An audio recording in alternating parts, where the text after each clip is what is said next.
Alors, voici quelques songes qui pourront vous révéler que vous avez le don de la voyance. Premièrement, vous êtes au milieu de vos frères ou de vos amis dans le rêve. Évidemment, on parle des rêves que vous pouvez faire. Vous voyez régulièrement ou de temps en temps, vous êtes au milieu de vos frères, au milieu de vos amis, et vous êtes le seul ou la seule à réagir face à une anomalie.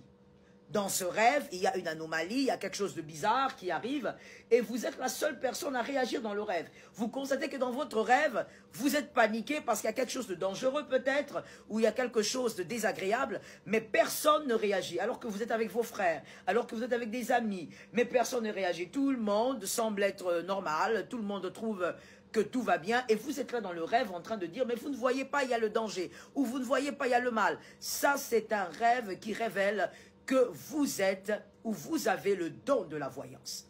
Vous avez le don de la voyance, Dieu vous a donné ce don pour avertir, et comme je l'ai dit, pour avertir et pour instruire votre famille et encore vos proches ou même l'entourage, et évidemment le corps du Christ. Deuxième type de rêve que vous pouvez faire si vous avez le don de la voyance, le genre de rêve que je suis en train d'énumérer, ce ne sont pas des rêves qu'on fait une fois par 10 ans. Ce sont des rêves qui peuvent revenir de temps en temps. Vous rappelez en tout cas que vous avez vu quelque chose, si pas exactement ce qu'on dit, mais une chose assez proche de ce qu'on est en train d'expliquer. Deuxièmement, vous avez l'habitude de faire des rêves, et vous pouvez faire des rêves qui seront à un moment, mais lorsque vous vous rendormez, vous faites la suite des rêves. Il vous arrive souvent de faire la suite des rêves. C'est quoi faire la suite des rêves? C'est-à-dire, vous faites un rêve, vous vous levez, vous sortez de votre rêve, ou de votre songe si vous voulez. Vous sortez de là parce que, ben voilà, vous réveillez en sursaut. Peut-être que c'était pas très agréable, ou peut-être que vous êtes allé aux toilettes ou quelque chose. Mais lorsque vous vous rendormez, c'est le rêve qui continue. Mais ça ne se fait pas une fois chez vous. Ça s'est fait de temps en temps, ou même souvent. C'est-à-dire que vous avez l'habitude de faire des suites des rêves. Vous pouvez interrompre un rêve par un réveil, mais quand vous vous rendormez, le rêve, il continue exactement là où il s'est arrêté, hein, comme un film. Il continue exactement là où il s'est arrêté. Et donc, si vous constatez cela, vous avez aussi le don de la voyance. Parce que l'Éternel est en train de vous permettre de capter les informations dans leur entièreté. Tout le monde, au fait, ne rêve pas comme ça, ok? Parce que des fois, quand on n'en parle pas avec certaines personnes, on pense que tout le monde vit pareil. Non.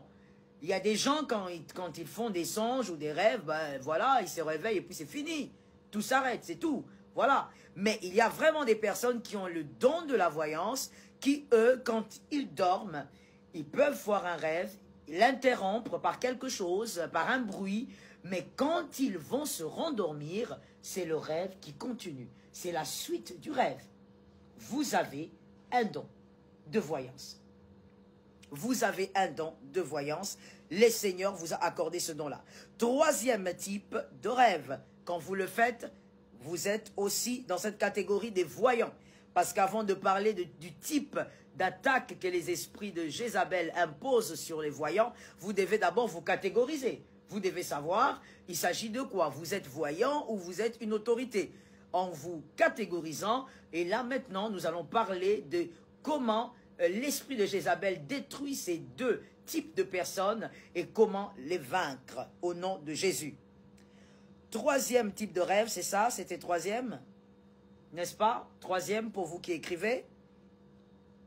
Avant les événements dramatiques de votre vie ou de la famille, vous avez très souvent des nuits troubles. Vous avez très souvent des nuits très agitées.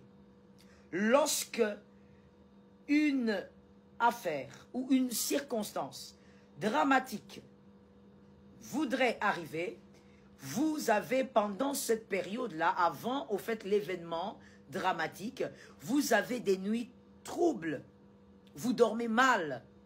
Vous avez des nuits agitées. Pour ceux qui ont des enfants, je ne sais pas si vous avez déjà remarqué, quand les bébés ne dorment pas bien, quand ils ont des nuits agitées à cause des coliques, par exemple, comment les enfants deviennent. Ok? Si vous avez déjà vécu cette expérience-là, vous savez de quoi je parle. Si pas, eh ben, pensez simplement au moment où vous n'arrivez pas à dormir, c'est comme des insomnies, vous êtes mal dans votre peau, vous avez l'impression que le lit a un problème, mais ce n'est pas une affaire de lit, vous êtes simplement mal. Vous avez une nuit agitée, vous avez une nuit troublée, vous ne savez pas pourquoi, mais vous n'êtes pas à l'aise. Et ça ne va pas se faire en une seule nuit, ça va se faire pendant une période, pendant deux nuits, 4 nuits, 5 nuits, une semaine, 2 semaines, pour certains même voire un mois. Ils n'arrivent